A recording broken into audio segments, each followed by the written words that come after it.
E aí eu já vou chamar o pessoal do próximo painel, que a gente vai falar sobre essa questão de tecnologia, mais uma vez, sistema financeiro. A gente vai ter aqui 2 bancos participando, já temos os nossos convidados aqui. Já está todo mundo on? Muito bem. Muito bem. A gente falou bastante no primeiro painel sobre casos até ligados a produtores pequenos e médios produtores. Aqui a gente vai dar uma visão não só dessa questão da tecnologia, mas também como é que você pode, uma coisa que mistura grandes bancos. E às vezes pode ser diretamente ou então projetos conjuntos como o que o Col Amorim está desenvolvendo ali nas séries. Então, eu vou fazer o seguinte, eu vou pedir para cada um de vocês se apresentar, e para ninguém ficar sabendo como vai primeiro, o Sérgio já se apresentou, né, que é da Sevencom, acabou de fazer uma apresentação sobre a Space Visa, diretor de inovação ali, mas então eu vou pedir em ordem alfabética para o Bruno, então, começar a se apresentar. Bom dia, Cláudia. Bom dia, pessoal. Prazer estar aqui com vocês. Sou Bruno, responsável por tokenização aqui em Itaú Digital Assets. Parceria com nossos times aqui, a gente tem conduzido os estudos que passam tanto por tokenização em geral, mas também por tokenização de produtos que podem beneficiar o mercado agro. Prazer, obrigado pelo convite, Cláudia. Muito bom. Obrigada eu por aceitar. De novo, quero agradecer a todo mundo que está assistindo, quem está palestrando, nosso patrocinador Sevencom. Eu tenho, assim, super interesse no setor agro, porque já escrevi sobre isso, enfim, então, eu estava super ansiosa para fazer esse webinar aqui, setorial. E é o primeiro setorial que a gente faz, é o Bloco Nesa Cantarina, e já escolhi logo o agro mesmo. Qual, Amorim? Aniversariante do dia, não? Não, foi ontem. Foi ontem. 5.9, versão 5.9. Ainda está na quinta série. Eu tô aí com 30 anos fazendo 17. Isso aí, tá ótimo. Vamos lá, Cláudio. Mas, bom, tocar o Amorim tem diversos papéis aí, mas principalmente eu sou ser humano do planeta Terra e eu faço o que eu posso porque a gente tem acesso. E agora a gente entrou numa iniciativa chamada Séries Agrointeligência, que visa integrar soluções de tecnologia com inteligência artificial, dados da propriedade, e em cima desses dados a gente desenvolve produtos focados ao pequeno, micro, agricultor familiar, né, a ponta da cauda, na verdade, dá quase 70% das propriedades no país, para levar para eles uma tecnologia que hoje só está disponível para os grandes, né? Tecnologia e serviços de alto valor agregado, de financiamento, seguros, investimento de risco, em colheitas de longo prazo, né? Produção de longo prazo, coisas desse tipo. Legal.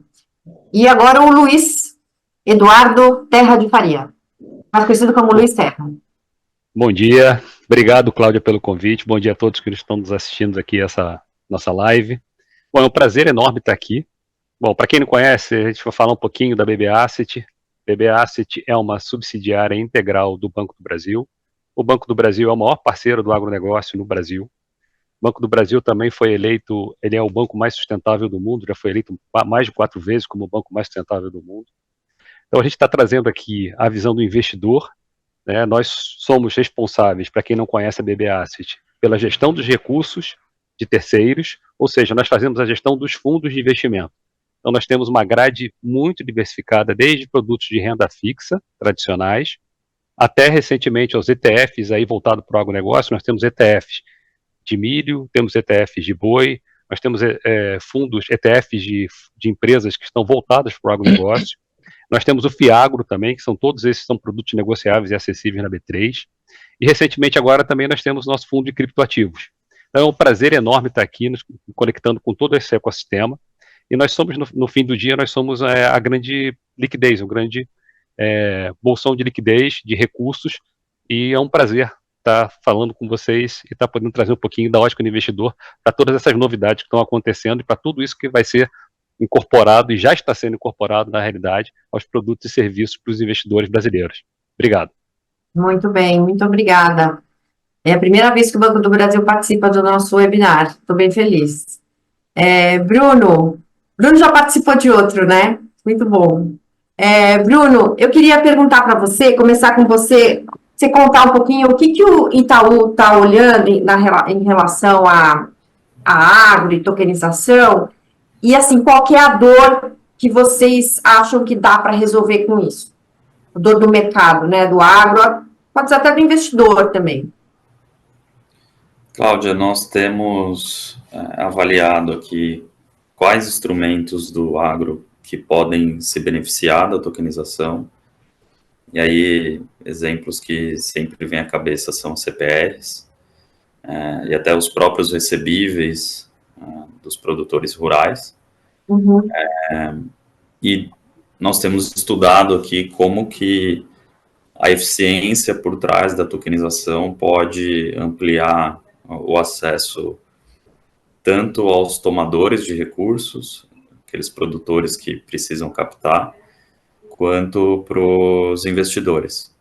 Então, a gente acredita que à medida que a tokenização evolui, os custos envolvidos nos instrumentos tradicionais, eles tendem a reduzir, e aí a gente passa a ter tickets menores, e essas operações deixam de ser proibitivas para quem elas são muito caras hoje em dia.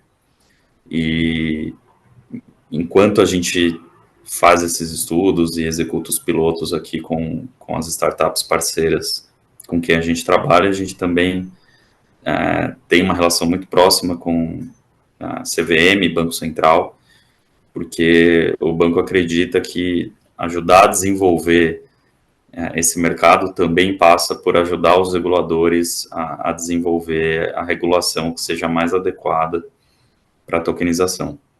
A gente tem abordado muito esses dois aspectos, os pilotos, a eficiência e a regulação junto com os investidores.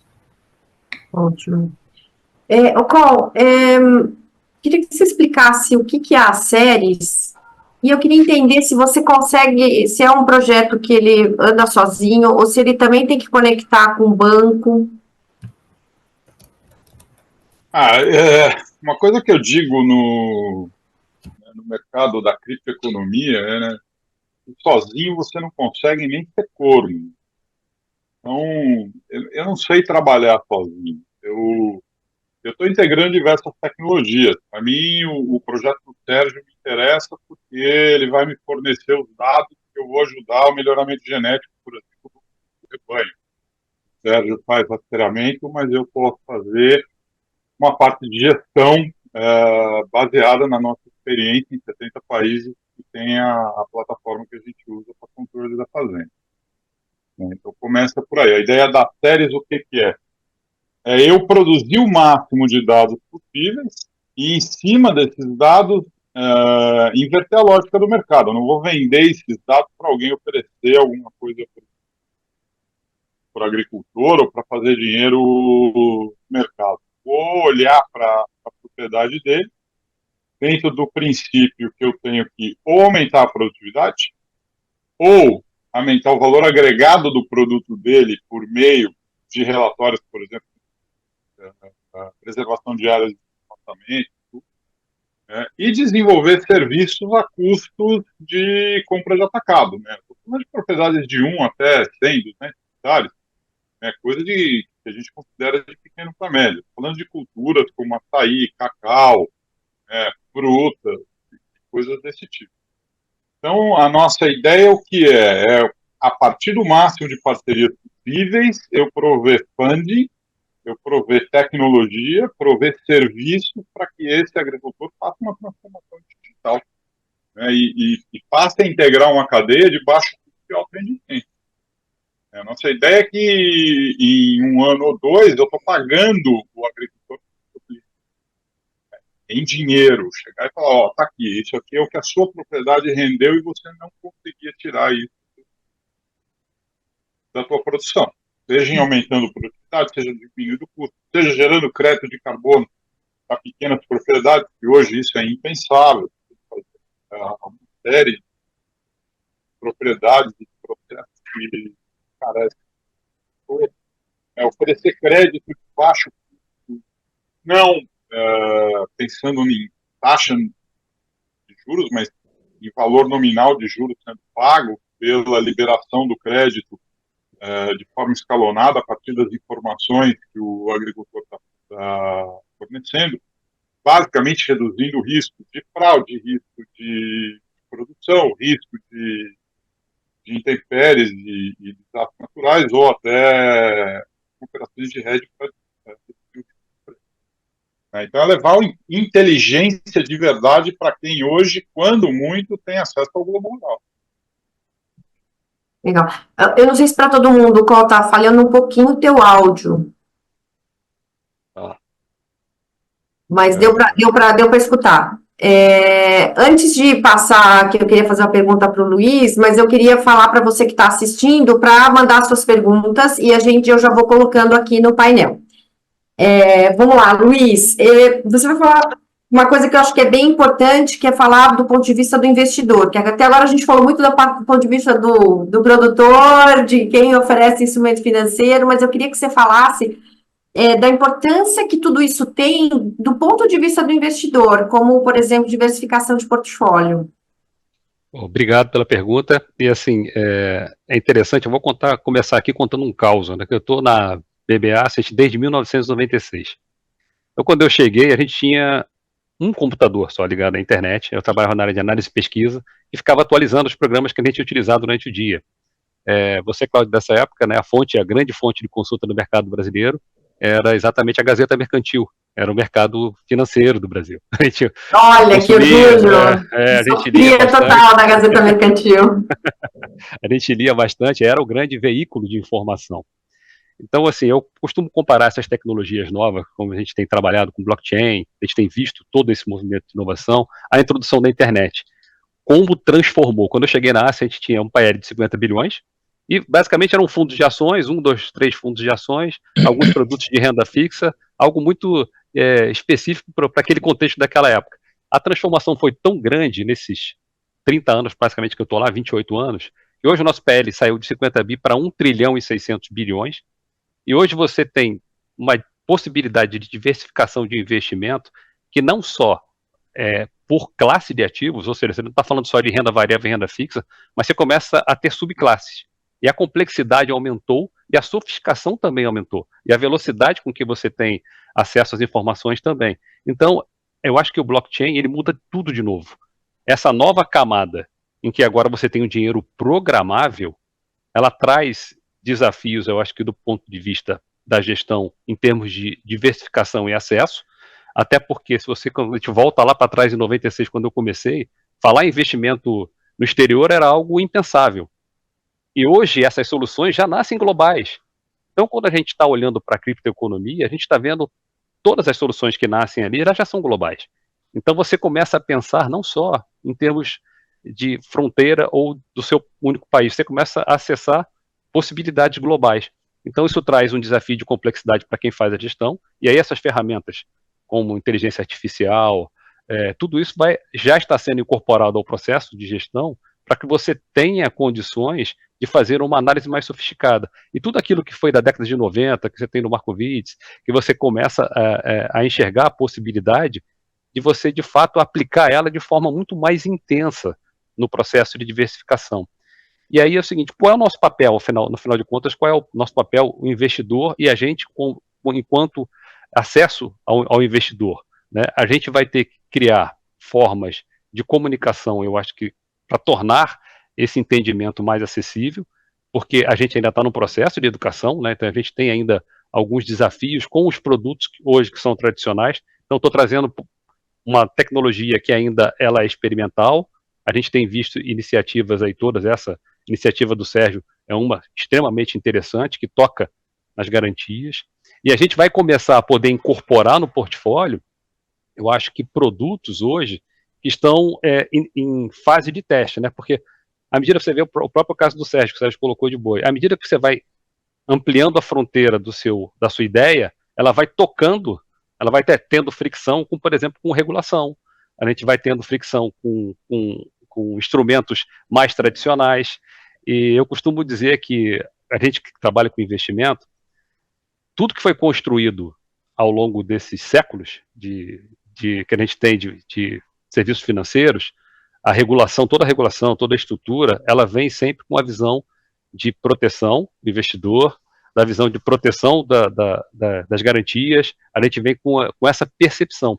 Então, eu vejo com muitos bons olhos, a gente está tendo esse tipo de iniciativa, a gente está vendo esse processo de tokenização, a gente está vendo o Drex, que vai entrar, o Drex, para mim, é um impulsionador regulado, e a gente vai começar a trazer toda essa segurança, todo esse compliance que a gente vem hoje do mercado regulado para essas soluções. Então, eu acho que a nossa função vai ser traduzir esse mundo para o investidor, o que não é algo trivial, é algo bastante desafiador. Eu queria até voltar a essa questão de explicar tudo isso para a cadeia toda. Mas antes, eu queria perguntar uma coisa para o Sérgio, que é a seguinte: blockchain é o famoso efeito, assim, em teoria seria um efeito de rede, tem que estar todo mundo conectado, né? O Cole adora sempre chamar atenção para isso, né? Esse era o sonho nosso lá quando começou, assim, não, vai estar todo mundo conectado. Sérgio, é possível realmente fazer isso? Você está vendo isso acontecer? Porque se não tiver todo mundo conectado, assim, o produtor, o brinco do boi, o drone que vê a colheita, com o cara que produz, com a logística, e o banco, a gente perde eficiência. É possível isso estar acontecendo de verdade, Yamani, ou a gente vai ver isso em etapas? Eu acho que, assim, está começando, tá? Hoje você tem várias aplicações, por exemplo, tem essa aplicação da Spaceless, que começa com rastreabilidade, depois ela expande para tokenização, tá? E possibilita trazer o mercado de capitais para o mercado da pecuária, porque hoje a pecuária está fora do mercado de capitais, tá? E isso destrava aí o tamanho desse mercado aí da pecuária, hoje está em torno de 1 trilhão de reais, que é um ativo morto para o mercado de capitais, que você passa, a partir do momento que ele passa a ser monitorado em real time, você traz isso para o mercado de capitais. Isso começa a gerar muitas outras coisas, tá? Uma rede blockchain, quando eu tenho uma aplicação só, pode ser que essa aplicação seja muito interessante, ela se sustente sozinha, mas quanto mais aplicações eu tenho numa rede blockchain, maior valor ele gera, tá? Mais valor ele vai gerando. Então, a gente começou com rastreabilidade. A rastreabilidade possibilita usar o boi como garantia e trazer esses ativos, esse patrimônio para o mercado de capitais, tá? Uma vez que eu tenho a rastreabilidade e a possibilidade de usar o boi como lastro de uma CPR, eu consigo entrar na parte de tokenização. Aí começa a ter um pouco de fricção aí com a regulamentação, mas é o que vai acontecer com o tempo, a regulamentação. Por exemplo, eu posso gerar um NFT que eu, como aqui da capital de São Paulo, que eu nunca fui numa fazenda lá, no Mato Grosso, eu posso, de repente, comprar um NFT que representa aquele boi. Quando aquele boi é vendido, eu tenho uma parte daquele ganho financeiro do fazendeiro. O fazendeiro pode me remunerar. Eu invisto no boi e eu sou remunerado lá o rendimento que aquele boi gera lá quando ele vende para o frigorífico. Tá? Hoje esse investimento ainda não é possível, tem que ver como, mas eu acredito que em um dado momento eu vou ter esse tipo de aplicação disponível, tá? Nesse mundo tokenizado. Mas por exemplo, essa alavancagem financeira, né, que a gente passa a gerar para a pecuária, ele consegue gerar outros insumos. Hoje eu consigo destravar um crédito para o pecuarista para ele reinvestir no seu negócio. Tá? De repente, a gente está fazendo as contas, de repente ele consegue investir em melhoria da genética para aumentar a produtividade, por exemplo, quantas arrobas por hectare aquele pecuarista produz. Tá? de repente melhorando a genética do boi, ele vai um boi que engorda mais rápido, chega a um peso final maior, e você gera mais arrobas por hectares, aumentando a produtividade, aumentando o rendimento daquele fazendeiro. O que ele pode também investir em pastagem, né? Melhoria da pastagem, melhoria na nutrição do animal, também vai aumentar a produtividade em termos de arroba por hectare. Outra coisa que hoje o fazendeiro não tem capital, acaba não investindo, é recuperação de áreas degradadas. Por exemplo, hoje no Brasil tem uma legislação que eu não posso usar 100% da minha propriedade rural, eu tenho uma parte de reserva ambiental, tá, que eu tenho, só que é uma área degradada, tal, e se eu passar a investir, por exemplo, o tempo do estado é 20% da propriedade rural está para reserva ambiental. Se eu pegar e reflorestar, recuperar essa área degradada, eu posso gerar, além de ter o gado, a arroba do boi que o fazendeiro está vendendo, ele pode gerar recursos através de criação de produção de créditos de carbono, tá? Que daqui a pouco vai ser relevante. Por exemplo, quando a gente fala da Europa, além da restrição de não poder comprar commodities produzidos em área de desmatamento, todo produto que for importado lá, o pessoal vai ter que, as empresas vão ter que informar quanto de carbono aquele produto gerou, e quantas toneladas de carbono foi emitidas para a produção daquele produto que está sendo importado, e isso pode gerar uma tarifação extra em cima do produto. Tá? Aqui no Brasil, também está em andamento essa área ambiental do ESG, de regulamentação de créditos de carbono. Então, cada empresa aqui, por exemplo, no Brasil, vai ter uma cota de emissão de crédito de carbono, e se ultrapassar essa cota, ele vai ter que comprar a cota de outra empresa, ou comprar créditos de carbono no mercado aqui nacional também. Então, essa legislação está em andamento, foi aprovada acho que no Senado, vai para a Câmara, e deve entrar no ar aí até 2027, que vai também regulamentar todo esse comércio de crédito de carbono e vai impulsionar esse investimento em cima da produção de crédito de carbono no Brasil. Legal. O Sérgio, você tocou em 2 pontos importantes, legislação, né? Da União Europeia, que entra em vigor em dezembro, né? Que é livre de produtos de área de desmatamento, e a questão aqui do crédito de carbono. Ô, Luiz, me ocorreu o seguinte, a gente tem, pelo menos, não sei, em teoria, pelo menos, não sei se está se revelando verdadeiro mesmo, mas assim, as novas gerações, elas têm uma preocupação com o meio ambiente maior, assim, onde eu vou colocar meu dinheiro. E muitos investidores também, inclusive institucionais, eles têm um compromisso. Dá para dizer, então, que isso que vai acontecer, ou está já acontecendo na agricultura, facilita até você vender, oferecer um produto desses para o investidor, um produto agro, e aí, assim, olha, tem garantia, eu sei onde está o boi, e não é em área desmatada. Dá para dizer isso? Não só dá para dizer isso, como, de fato, quando você olha o Banco do Brasil, que é o nosso controlador, e tanto a BB Asset, isso já está no nosso DNA. Não é só uma ambição, hoje você já materializa muitas iniciativas ESG. Uma das coisas bonitas do blockchain é você poder incorporar exatamente um pouco do que o Sérgio falou. Ele falou lá, das áreas desmatadas estão lá, as áreas degradadas. Se eu recuperar aquela área, eu posso gerar crédito de carbono, que vai gerar uma outra atividade econômica que possivelmente vai impulsionar, que seguramente vai impulsionar a economia. Então, são esses atributos, quando o blockchain de fato estiver num estágio um pouco mais avançado, que eu acho que vão fazer com que você possa evoluir da gestão hoje de produtos tradicionais para produtos temáticos. A gente já está vendo isso. Então você vai poder ter, de repente, um fundo específico ou um ETF específico que abarque apenas áreas que produzem crédito de carbono de determinada forma, ou produtos que foram produzidos da maneira ecologicamente correta. Isso é fundamental, né? Isso aí a gente está vendo as consequências da gente não ter tido a possibilidade, mas a tecnologia hoje permite a gente construir esse tipo de solução. Agora, qual é o grande desafio? O grande desafio do mercado é do mercado como um todo. É você conseguir criar ambientes de liquidez. Porque a liquidez é que vai fazer com que esses mecanismos consigam alcance democraticamente todo o globo. Não fique restrito apenas ao seu país, não fique restrito à sua cidade ou àquela iniciativa, mas que você consiga alcançar. E eu vejo a conversa muito com essa geração, com a geração nova.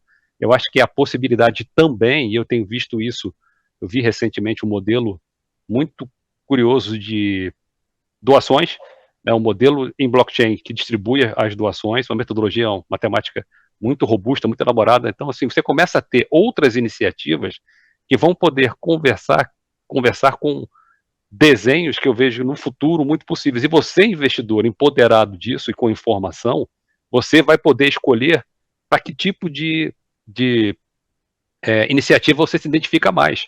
Olha, eu quero, de repente, desenvolver áreas de reflorestamento, não, eu quero para produção de orgânicos, eu quero para produção de café orgânico, para milho orgânico, um pouco do que você falou, que estava assim, eu estou viajando aqui que tem milho, soja, exatamente, eu vou poder chegar ao ponto, isso a palavra nova, que chama-se a hiperpersonalização, né? Eu vou conseguir chegar para a Cláudia e falar, Cláudia, você vai construir, eu tenho aqui produtos e serviços que atendem especificamente aquilo que a Cláudia considera importante. E com outro, como o blockchain tem essa questão do atributo, ela tem a questão da governança. Imagina a gente pensar num produto em que você, Cláudia, vai poder votar no direcionamento da aplicação de determinado recurso para um projeto de reflorestamento. Se vai ser na Mata Atlântica, se vai ser na Floresta Amazônica, se vai ser no Cerrado, enfim. Então, esse tipo de coisa ainda é uma visão um pouco futurista, lógico, mas você já começa a imaginar que esse tipo de coisa é possível e o impacto disso é enorme. Porque você não só destrava valor, e ao destravar valor você vai permitir que esses recursos sejam direcionados para outras áreas produtivas, você vai criar novas cadeias de negócio que hoje não são possíveis, e, consequentemente, a indústria de fundos vai ser a parceira para gerar funding, para pegar esse funding e promover mais desenvolvimento. Então, é por isso que está todo mundo correndo atrás. Todo mundo tentando desenvolver essas soluções, todo mundo querendo criar essa infraestrutura para que você possa ter essas possibilidades. Mas é um processo novo, vem com a regulação junto, a regulação tem que caminhar, que também é um desafio, né? Nós estamos falando de 5 anos contra aí 200 anos de regulação, de experimentos e aprendizado. Então a gente vai ter que ir com, eu acho que uma pergunta que você colocou aqui em camadas, vão ser em camadas. Eu acho que é um pouco isso que o Drex está fazendo. Ele parou, eu falei, vamos construir em camadas. O Sérgio também está fazendo isso, vamos construir em camadas para você poder entender a dinâmica do contexto todo, porque você vai sair de uma coisa que é sua, seu quadradinho aqui, para um ecossistema onde tudo tem que funcionar e tudo tem que estar um pouco do que você colocou, conectado para você poder chegar e implementar todas as soluções. Legal. Eu queria perguntar agora para o Bruno. Bruno, a gente conversou outro dia, você falou sobre o crescimento dos CRAs. Aliás, vou fazer a pergunta para o Bruno, e se quem mais quiser responder, fique livre. Eu estou em dúvida se o que move esse movimento aí novo no agronegócio, mas em todas as indústrias, são as mudanças recentes em legislações. Então, tipo, agora todo CPR tem que ser registrado e vai ser assim com a duplicata, e aí a gente teve um crescimento de CRA, ou se é a tecnologia. O que dá para saber o que vem primeiro, o ovo ou a galinha? Bruno, você pode falar um pouco sobre isso? Missão difícil, hein, Cláudio? Difícil, né? Acho que a gente precisa separar. Eu acho que o agro sempre foi muito relevante, mas nos últimos anos ele ganhou mais força ainda. Cada vez mais tem representado mais do nosso PIB. Isso vai se refletir no mercado de capitais. E a tecnologia, ao mesmo tempo, ela está melhorando lá a produtividade do agro. Então, acho que uma coisa está muito conectada à outra nesse sentido. Mas quando a gente fala dos instrumentos, os números que a gente estava falando esses dias, que eram públicos e publicados pela CVM, o CRA saiu de 6 bi em 2018 para 43 bi em 2023. É um crescimento gigante. Então, a gente vê que tem demanda de investidor e como o Sérgio mesmo comentou aqui, tem demanda pelo tomador também. Então, acho que à medida que, falando de blockchain e de tokenização, essas tecnologias elas conseguem suprir as deficiências que o mercado tem hoje para os instrumentos financeiros, como controle de garantias, por exemplo, que é grande parte da apresentação do Sérgio falou disso, a gente consegue destravar um potencial enorme de recursos, tanto para os captadores, né, para os tomadores, quanto para os investidores que hoje não têm acesso para que aquelas operações serem caras ou nem chegarem por N razões que passam aí pelas garantias também. Eu acho que anda muito de mão dada. Tem a tecnologia na produtividade, que vai evoluir o agro para ser mais representativo ainda, e a tecnologia para a gente democratizar esses instrumentos. Legal. Agora, a gente, quando fala de ganho com blockchain, a gente fala muito de ganho de tempo e tudo mais, e nesse setor agro tem uma parte dele que está fora, né, do sistema financeiro de capitais, enfim. O Col, você, com essa sua plataforma, vocês conseguem calcular ganhos de tempo, de custo? Tem como fazer isso? Não estamos te ouvindo. Eu não estou te ouvindo.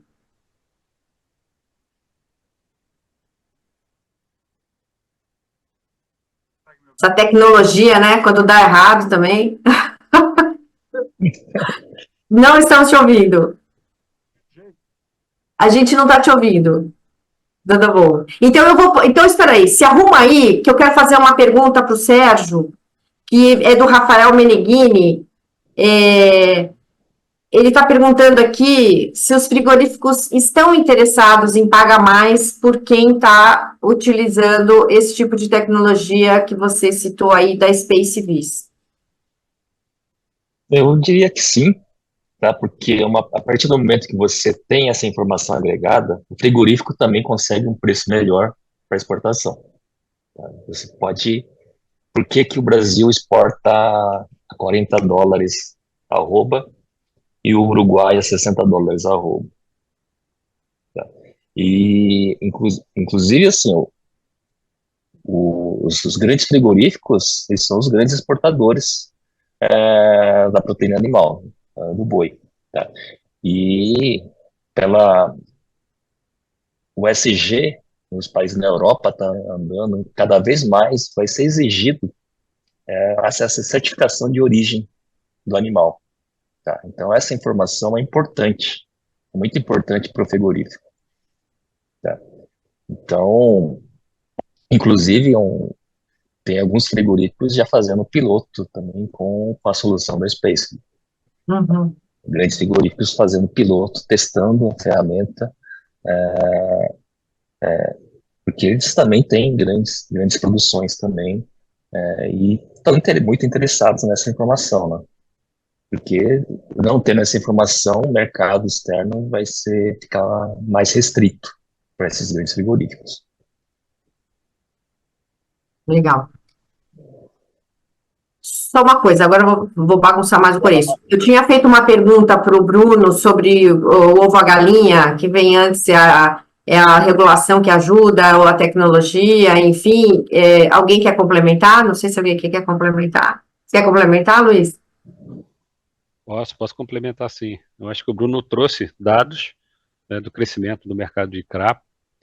E essa sua pergunta é boa, se a tecnologia é a galinha. O que a gente tem visto? Eu acho que quando você tem o advento do Bitcoin, na realidade, você coloca um pouco a tecnologia na frente, né? Eu acho que vem uma transformação diferente. Você cria um mercado fora do mercado regulado, e você consegue, nesse ambiente não regulado, criar liquidez, criar características, né? Adicionar aquela funcionalidade que o Bitcoin traz, características de quase moeda. Você consegue ter um volume de transações, você consegue ter segurança, você consegue... Foi a grande transformação que o Bitcoin trouxe, eu acho que foi essa percepção de que a tecnologia, de fato, já tinha amadurecido a ponto de poder proporcionar uma forma diferente de se organizar. E isso, obviamente, algumas instituições olharam para isso e falaram, olha, aqui se a gente está vendo uma forma diferente de organização. Porque você sai de um modelo em que você sempre tem que ter um terceiro para validar as operações, e a gente criou isso para trazer mais segurança, trazer mais credibilidade, poder facilitar, até em momentos em que as coisas acabam acontecendo meio disfuncionais, né, que o mercado ele tem essas, às vezes, de vez em quando ele passa por momentos de disfuncionalidade, aí você tem o terceiro garantidor ali que garante as operações, que garante a manutenção e o sistema acontecendo, e de repente você vê uma solução que ela fala, olha, eu encontrei uma forma, hoje a infraestrutura de tecnologia permite com que você tenha uma forma diferente de garantir que as operações aconteçam. E isso acendeu uma luz amarela, mas, por outro lado, permitiu a gente repensar. E eu acho que a gente está nesse momento de repensar a estrutura, de repensar as formas de atuação, de repensar a forma de regulação disso tudo. E como é que esse novo ecossistema financeiro, ele gera valor, porque no final a gente quer gerar valor para a sociedade como um todo. Nosso papel aqui, seja individualmente aqui nas iniciativas que a gente está fazendo, você quer gerar valor para o ecossistema como um todo. Então, eu acho que essas iniciativas, elas não só elas complementam um pouco do que o sistema financeiro tradicional está fazendo, mas elas trazem possibilidades de você ter novos tipos de garantia. Quando a gente está falando de garantia, está falando de possibilidades de acesso a crédito. Quando eu estou falando de possibilidade de acesso a crédito, eu estou falando de uma melhor qualidade de vida, porque o uso responsável do crédito proporciona com que as pessoas tenham mais qualidade de vida, tenham acesso, desenvolvam outras soluções. Então a gente está vendo essa migração para essa nova camada que vai permitir que isso aconteça de forma mais ágil e mais democrática. É importante que aconteça de forma mais democrática. Porque à medida que você dá acesso a crédito, você começa a desenvolver, as iniciativas começam pequenininhas ali naquele ambiente, naquele microsetor, mas às vezes com potencial enorme de transformação. E é isso que a gente quer ver, que eu acho que é uma possibilidade da sociedade ganhar como um todo. E todo o sistema ganha. Todo ecossistema, ele precisa, a gente usa muito a palavra ecossistema, mas o ecossistema, para ser robusto, ele tem que funcionar integralmente. Todas as partes têm que estar sendo beneficiadas e executando as suas transações. Então eu vejo esse movimento que o Bruno trouxe de garantia como algo que vai ter um impacto muito grande. Obviamente ainda depende de estruturação, porque isso vai impactar, isso impacta na toda a regulação e a forma como a gente vem se organizando, mas é um avanço, assim, civilizatório. Eu acho que a gente tem que conseguir fazer com que as pessoas consigam destravar valor daquilo que a gente sabe que tem valor, mas a gente não tinha hoje a ferramenta nem a forma. Eu acho que o Bitcoin trouxe uma forma diferente de a gente olhar para isso. A tecnologia do Bitcoin, né? Não o Bitcoin. Legal. Como, Amorim? Eu. Agora tá me vendo. Vai lá. Agora sim. Agora já funcionou. Pronto, é isso aí. Só completando, né, o Luiz colocou muito bem, não é a tecnologia nem a regulamentação que vão fazer alguma coisa, né, são os modelos de negócio que vão nascer disso. Inovação não é tecnologia, nunca existiu inovação baseada em tecnologia, né, a tecnologia só traz uma forma nova de você fazer, você vai construir, isso McLuhan falava lá atrás, né? O que vem. Inovação não foi o smartphone, inovação foi o mercado de app distribuído que a Apple Store inaugurou. Não foi nem a Apple que inventou os aplicativos e tudo. Eu me lembro que eu tinha um Nokia que eu baixava os aplicativos que eu precisava. Então, o que vai acontecer a gente tem que olhar, né, não é só o ecossistema, mas é a cadeia inteira, desde a porteira, né, de dentro da porteira até o dinheiro chegar lá, e a gente tem que olhar os novos formatos de financiamento. Eu costumo dizer que no agro, o maior beneficiado não é nem o produtor rural, né, o maior beneficiado é o cara que tem a loja de roupa na cidade onde o sujeito planta, é o dono da concessionária, é o cara do supermercado, né, é a economia da cidade como um todo. Esses caras tinham que financiar o agro não é no token só da soja, no token do milho, o token da soja do meu município, o token da soja da minha região, né? Quando a gente fala em ESG, a gente tem que entender o que é ESG, né? Todo mundo só olha para o S, porque é o mais fácil, né? Eu falo em crédito de carbono e fornecimento de água, né? E prosperidade do pequeno agricultor, né? E práticas de governança que impeçam coisas, por exemplo, como a última agora, esse caso da Americanas, né? Então, existem tokens de ESG que não estão olhando para carbono, estão olhando para a parte social mesmo da coisa. Então, a gente vai poder criar um monte de ativos, nós vamos poder agregar valor em ativos, que hoje a gente só está falando o quê? Estou falando, eu tenho um caso X, Y, eu não vou citar, porque são excelentes iniciativas que ainda estão no começo. Nós estamos falando de colheita armazenada na cooperativa. Isso aí é liquidez biológica, isso aí está resolvido, né? O meu problema é como é que eu vou financiar a safra que vai vir. O volume de incerteza ainda é muito grande.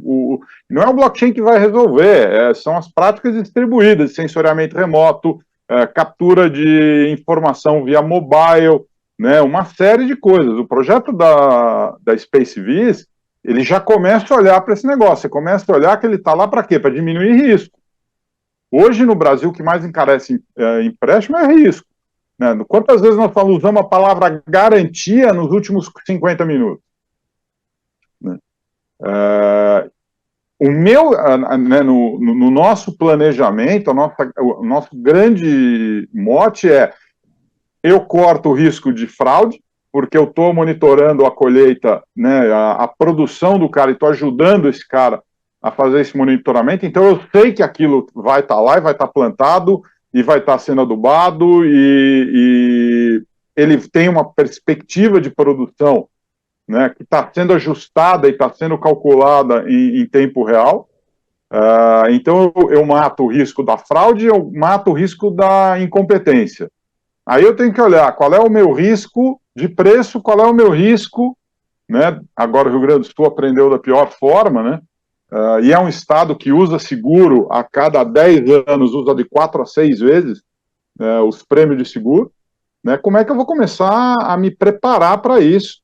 Porque é isso que vai desencarecer o processo, né? O blockchain vai diminuir uma série de custos, né? E hoje chegam a aumentar em 6, 7% a taxa de juros cobrada. Mas a gente tem que ter processos, né? Toda a tecnologia ela é composta de hardware, software, pessoas, mas principalmente conexão, que o Brasil não tem, e processos, né? Nós vamos ter que começar a olhar para isso, né? E nós estamos olhando para a regulação. Nós estamos tentando regular o mercado baseado em coisas que não serão mais válidas em 1 ou 2 anos, né? E estamos tentando nos adaptar a isso. Em vez de olhar para frente e ter uma discussão séria, né, para onde isso vai chegar? Como é que o custo do CRA, o custo de uma CPR, vai ser viável para uma propriedade de 30 hectares, 20 hectares, 3 hectares? Como é que eu posso criar um token, que nem um projeto de um aluno nosso lá em 2018, que agora até a Heinz assumiu o nome, é o Baycoin.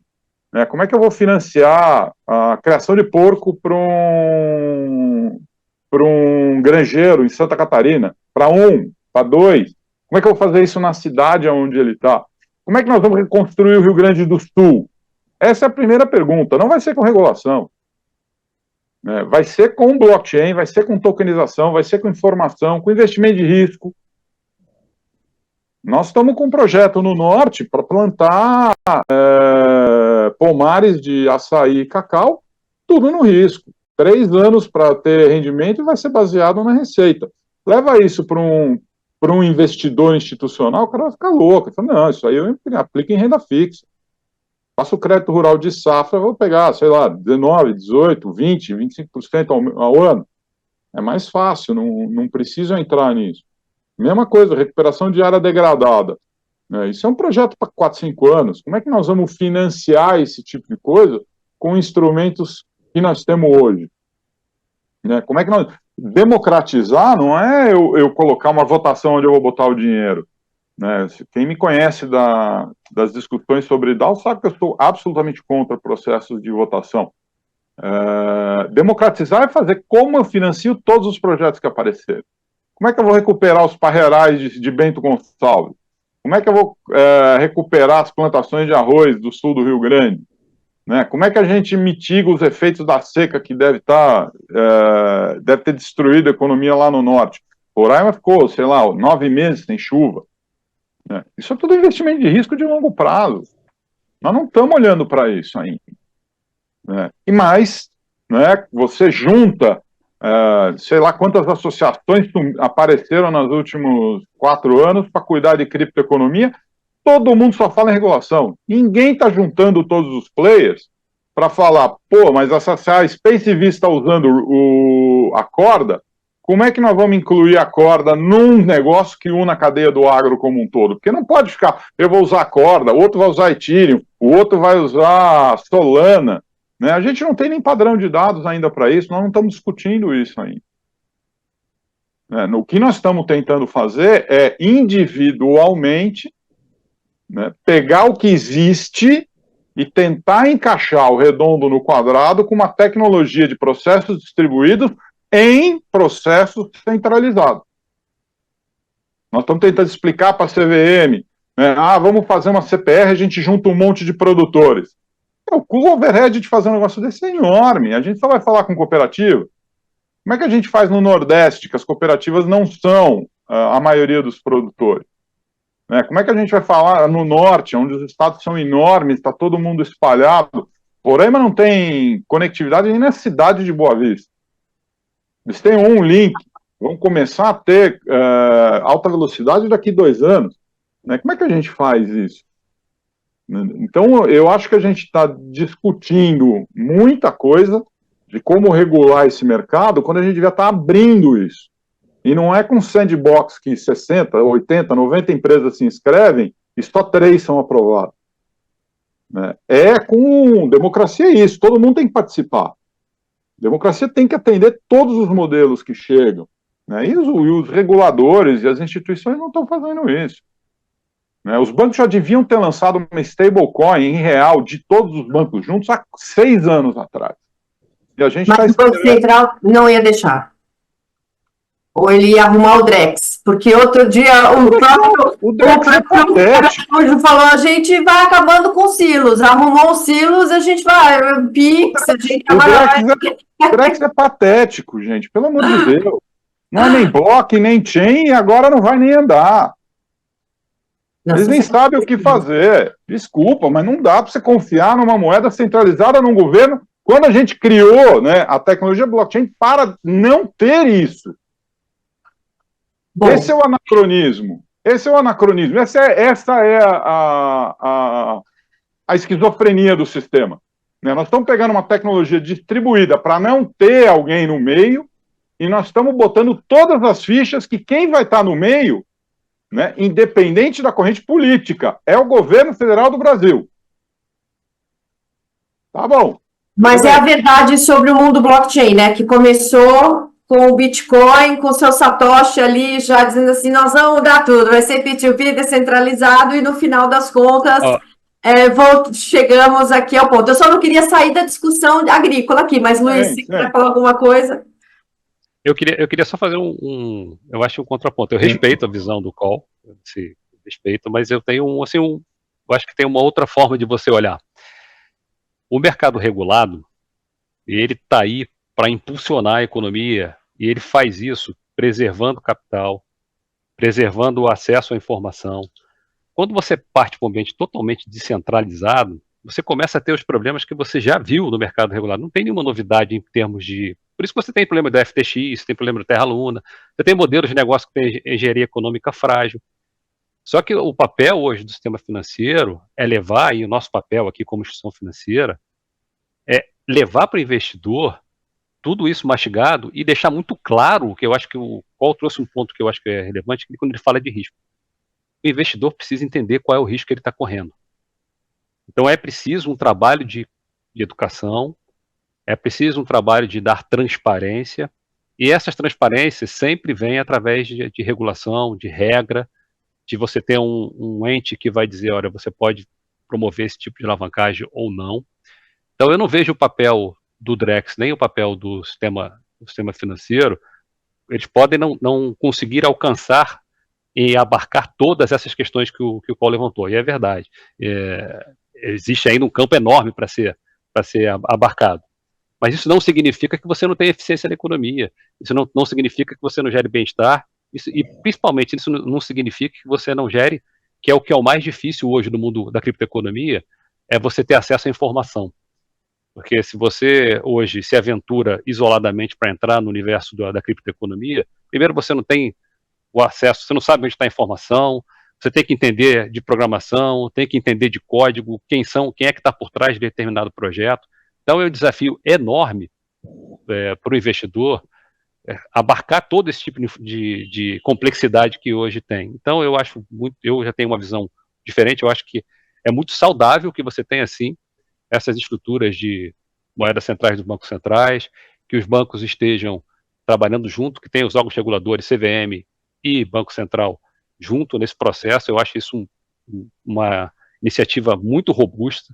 Já é a CVM e o Banco Central trabalhando em ecossistema, compartilhando informação junto com o sistema financeiro. Tem o piloto do Drex, que tem um universo enorme, não só de instituições financeiras, mas de empresas da criptoeconomia. Eu acho que é um processo de amadurecimento. Eu entendo a gente querer avançar na velocidade, mas as coisas, para mim, na minha percepção, para serem bem construídas, a gente tem que participar de muito desse debate mesmo, escutar esse tipo de colocação que o Call faz, trazer para dentro desse ambiente regulado e ir avançando em camadas. A gente vai avançando em camadas, na velocidade que todos temos, todos, eu estou falando da sociedade como um todo, tem condições de absorver e se apropriar, para que não haja simetria, porque a pior coisa é quando tem assimetria. Se tiver qualquer simetria de qualquer forma, alguém vai concentrar isso em algum lugar e vai se beneficiar inadequadamente.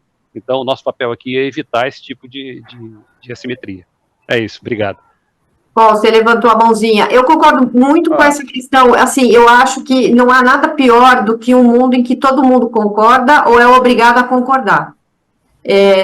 Não se evolui rapidamente, né? Então, acho que é interessante quando o Cole traz a visão dele, exatamente porque a gente discute, a gente não vai criar um mundo melhor com todo mundo concordando ou sendo obrigado a concordar um com o outro. Mas, o Cole, você levantou a mãozinha. Eu sempre estou sendo o 10º homem, né? Eu adoro esse conceito. Se todo mundo está olhando para um lado, eu tenho a obrigação de ser o contraponto. Mesmo porque, né, de acordo com o meu mapa astral, eu tenho aí um troço em aquário, e aquário é sempre o cara do contra, e eu me sinto super bem nesse papel. Eu não gosto de centralização. O Luiz não me conhece, mas eu venho da área de DAOs, eu sou criador de DAOs e tudo, eu trabalho com organizações horizontais há, sei lá, 14, 15 anos, antes da gente falar sobre DAOs, antes da gente entender o que era blockchain. Né? E para mim é um problema a hora que quem toca o bumbo é o governo federal. Isso sempre vai ser um problema para mim, independente de quem está na corrente política, porque o governo não tem o mesmo objetivo das pessoas. E eu acho que a gente tinha que testar mesmo. As instituições têm um bom papel, eu concordo com você nisso, mas, cara, eu estava dando uma aula ontem, eu estava falando de Enron, ontem eu estava falando de Lehman Brothers, eu estava falando de Americanas. As instituições pisam na bola também. Mas peraí, gente, eu faço um pouco importante, mas vamos voltar para o agro, por favor. Vamos voltar para o agro e vamos eu vou fazer esse fechamento. Isso. Autorregulação é necessário. É necessário sentar todos os bancos com as tradings, com as empresas que fazem o agro, né, e olhar para esse ecossistema e falar qual é o padrão de dados que vai rodar aqui, né?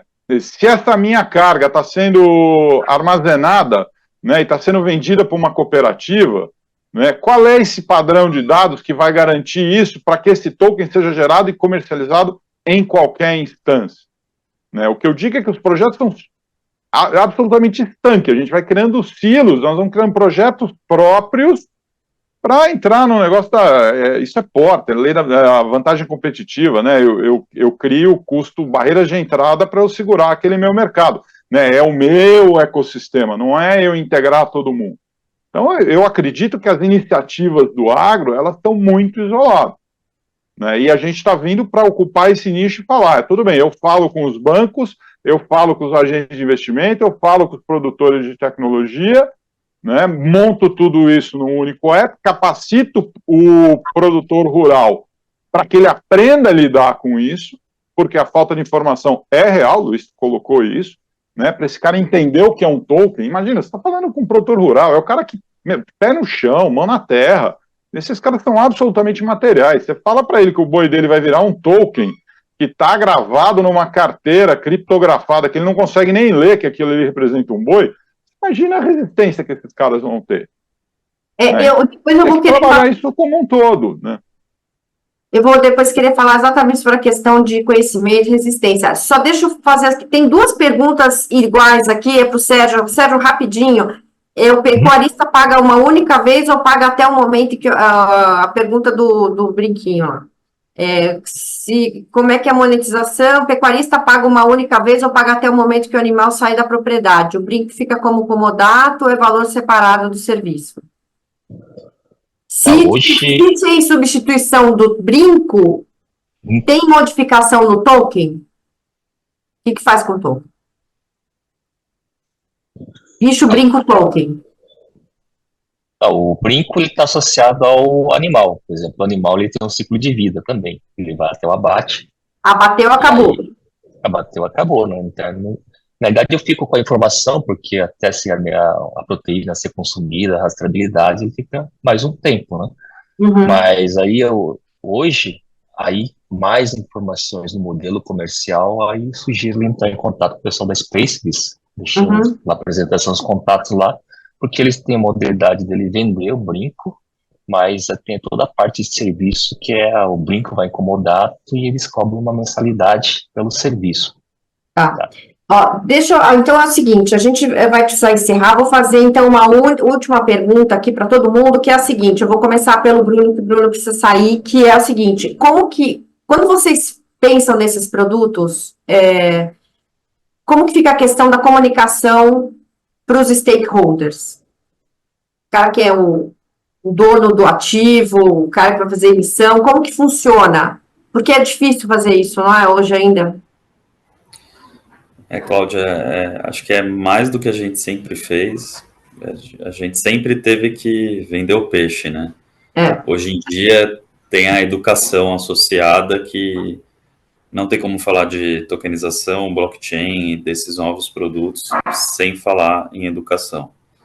E educação a gente fala de pessoas dentro do banco, pessoas fora, clientes, investidores, e é por isso que um dos pilares aqui de Itaú Digital Assets é uma frente de educação que tem por mandato fazer essa ponte entre o business e aqueles que precisam dessa informação de uma forma mais mastigada.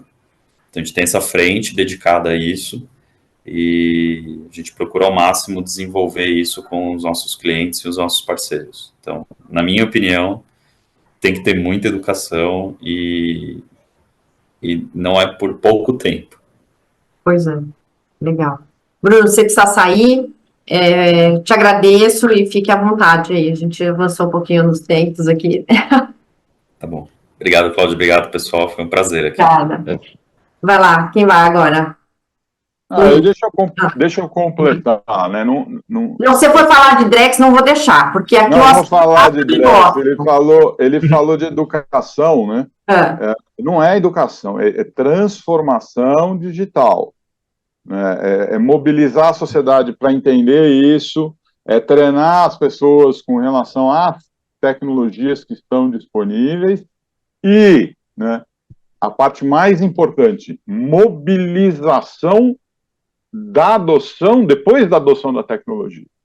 Né? Não é só você ensinar o cara a mexer com a ferramenta, é você dar suporte técnico para o cara, é você mostrar para o cara o que ele pode extrair daquela ferramenta em termos de produtividade, de novos modelos de negócio, de agregação de valor, né? Porque você fazer tudo isso para vender commodity e exportar commodity pelo menor preço possível, vai melhorar um pouco a vida do campo, você vai conseguir democratizar financiamento, uma série de coisas, e vai agregar valor, né? E a gente agregar em cima dessa produção, o cara fazer um produto para ir a mercado, ou ele fornecer para a gente que desenvolve produtos.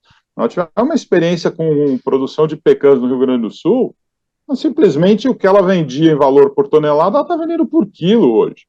20% do pomar dela corresponde a 80% do valor que ela recebe, né? Então a gente pode fazer isso. A agricultura familiar é em cima disso, né? E esses são os maiores drives de crescimento, né, prosperidade que você pode levar para o pequeno, né? Vamos agregar valor, né? Não vamos ficar olhando, só vou exportar isso, né?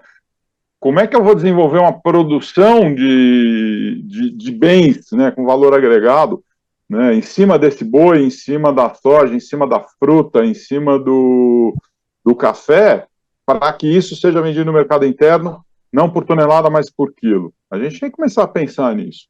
E o blockchain está aí para isso. Ele melhora a produção das cadeias, ele dá certificação orgânica, sanitária, de geolocalização. Então, você pode ter café da Serra Mineira, você pode ter queijo produzido com leite de determinada vaca onde não tem desmate, ou em área de recuperação de pastagem degradada. Nós temos uma camada de valor de informação e de serviço que a gente pode colocar em cima da commodity, excepcional, permitida pela tecnologia do blockchain, do IoT e da inteligência artificial. A gente Legal. tem que pensar nisso. Luiz ou Sérgio? Vocês... Posso falar? Pode, então Bom, vai. eu acho que o processo de educação é um papel fundamental. Ele vem sendo feito pelo Banco Central, vem sendo feito brilhantemente pela FENARBAC, pela CVM, por todos os órgãos que estão envolvidos nesse projeto do piloto do Real Digital, da nossa moeda digital. Tem sido feito pela indústria, por todas as VASPs. Então é um processo de educação para poder que o investidor compreenda o que é essa nova tecnologia, o que é, por que o Bitcoin tem esse tipo de comportamento, e a partir do Bitcoin, o que essa tecnologia pode proporcionar, que é um pouco do que o Carl falou. Eu fico muito feliz de ouvir o Carl falando, porque a gente tem muita coisa para resolver, e a gente tem muita coisa que a gente pode incorporar, e a gente tem muita coisa que nós, como um grande conglomerado financeiro que está presente, nós temos uma vantagem, estamos presentes fisicamente no Brasil inteiro. Então, olha quanta coisa a gente pode construir junto com os municípios, junto com o Estado, junto com o próprio governo federal e gerar de valor para a sociedade. Mas o nosso trabalho de educação, ele é um trabalho contínuo. Associações como a Ambima também têm um papel importante nesse, né, quando a gente está falando da área de investimento. Por que isso? Porque o investidor precisa ter acesso a todas as informações e principalmente ao risco que ele está incorporando no seu portfólio. Quando a gente está falando de investimento, aqui eu estou olhando para o olhar de investimento, a gente está trabalhando com a poupança das famílias, a gente está trabalhando com sonhos, com expectativas, com planos futuros. Então é muita responsabilidade que a gente vai ter que ter, e a gente já tem hoje, e é por isso a importância dessa regulação, a gente evitar qualquer tipo de assimetria ou minimizar o máximo que a gente puder, mas tem uma educação também interna das instituições. Porque você tem todo um processo voltado para um legado, e esse legado não vai ser deixado de lado. Esse legado ainda vai funcionar durante um bom tempo. E trazer todas essas novidades para esse legado também leva tempo de convencimento, tempo de conversa. Imagina o qual falou aí de processos. Todos os processos hoje rodam em Web 2, nada roda em blockchain. Então, e esses são os processos que conversam hoje com os processos do Banco Central, que conversam com os processos CVM, que conversam com os processos da Receita, que conversa com a gente no nosso palme que está na nossa mão. Então, é um processo, gosto de dizer, em camadas e contínuo. A gente vai estar sempre tendo essas conversas. Acho importante a gente ter discussões, opiniões diversas sobre o tema, agrega e traz e mostra um pouco do tamanho do desafio de quem está na ponta conversando, e é um pouco do que você falou mesmo, do que o Carl colocou ali. Você explicar para ele que vai ter um boi tokenizado, é preciso que ele tenha muita segurança de que ele vai receber aqueles recursos, e aqueles recursos vão ser utilizados como garantia, e aquelas garantias estão dentro da regulação, e os bancos possam, de fato, liberar recursos, porque o banco não está só lidando com aquela operação, está lidando com uma infinidade, milhares de contas correntes, milhares de clientes, milhares de operações acontecendo simultaneamente. Então você tem que tomar conta de todo esse ecossistema gigante que já está plugado em você. Mas nós estaremos aqui seguramente discutindo e mostrando esses avanços que vão acontecer em camadas. Eu acho que a gente já está tendo hoje, a BB Asset já fornece acesso através de seus fundos de investimento ao fundo de criptomoedas. Então você já começa a ter um primeiro passo. Você vai devagarinho, e você vai vendo as soluções, e você vai se incorporando a essas soluções. Tem o processo de regulação fortíssimo que vai sair esse ano, que o Banco Central está à frente coordenando, tem a CVM também. Então eu acho que a gente vai conversar muito. Em resumo, a gente vai conversar muito, e a gente vai ter várias etapas aí para a gente discutir a evolução dessa educação, que todos continuem, o Cal continue lá dando aula, explicando, falando, mostrando como é que funciona. Quanto mais gente vier para o ecossistema, mais rápido a gente consegue avançar. Se Deus quiser, a gente vai falar muito ainda. Então, para fechar, Sérgio Germani, o homem do brinco. Entendo, concordo bastante com o Luiz, esse processo de educação é contínuo, e evolução vai em várias camadas. E aí, assim, tem os frutos imediatos, né, que a gente libera, destrava crédito, tanto para o grande produtor como o pequeno pecuarista. E aí, assim, hoje a usabilidade, se eu falar de token, blockchain para esse público lá, é complicado. Ele sabe, assim, ele quer crédito, ele quer reinvestir na produção. E aí, como é que você facilita esse processo, né? Tem um processo, aí você vai se basear em alguns processos tradicionais. Por exemplo, eu gosto muito do modelo da AgroToken, da Argentina, que na final o fazendeiro lá, o agricultor que tokenizou a soja, tudo, mas como é que ele transaciona essas transações? Na verdade, entrou uma instituição, a Visa, no meio, que fornece um cartão que o crédito está lastreado ali nos tokens da soja. Isso, por exemplo, eu posso, de repente, no mercado da pecuária, pode ser pecuarista, porque acontece, o pessoal faz barter, troca arrobas, né, de boi por mercadorias, vai gastar no supermercado, como é que ele faz isso? Se entrar uma instituição financeira no meio, fornecer um cartão de crédito, que esse crédito está lastreado no patrimônio dele, nas arrobas que ele tem lá, ele de repente vai na concessionária, compra uma picape com arrobas lá, transação no cartão. Um instrumento que ele está acostumado a utilizar, ele sabe como utilizar. Ele não precisa entrar numa carteira digital, numa wallet e aprender todo esse processo. Então, tem algumas coisas que as instituições tradicionais podem facilitar o processo. Pode ser que lá na frente eu não precise, a partir do momento que o pessoal tenha mais conhecimento, ao meio do mercado evoluindo, pode surgir outros meios, via aplicativo, via celular, outros meios que não precisam mais dessa instituição, meios alternativos. Mas encurta o processo de acesso ao crédito, o processo de troca de arroba para uma mercadoria, para um meio do comércio local, dentro da cidade local. Se eu colocar um instrumento tipo um cartão de crédito integrado ao processo, que troca as arrobas para o crédito, ele facilita muito esse processo. Já dá acesso a esse produtor, esse pecuarista, a um processo mais fácil para ele utilizar esse recurso e passa a ter acesso. Perfeito. Muito bem, pessoal. Bom, vou agradecer aqui vocês pelo tempo, agradecer o tempo de quem está acompanhando, pedir desculpas pelo atraso.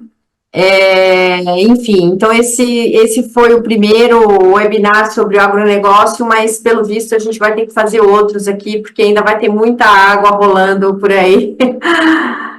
Vai ter muita coisa acontecendo no campo para a gente falar nesses webinars. Muito obrigada, pessoal. os vídeos foram todos gravados e daqui a algum tempo eles vão estar disponíveis para assistir novamente, compartilhar, enfim, quem perdeu um pedaço assiste outro, tudo bem. Muito obrigada, gente. Fiquem em paz.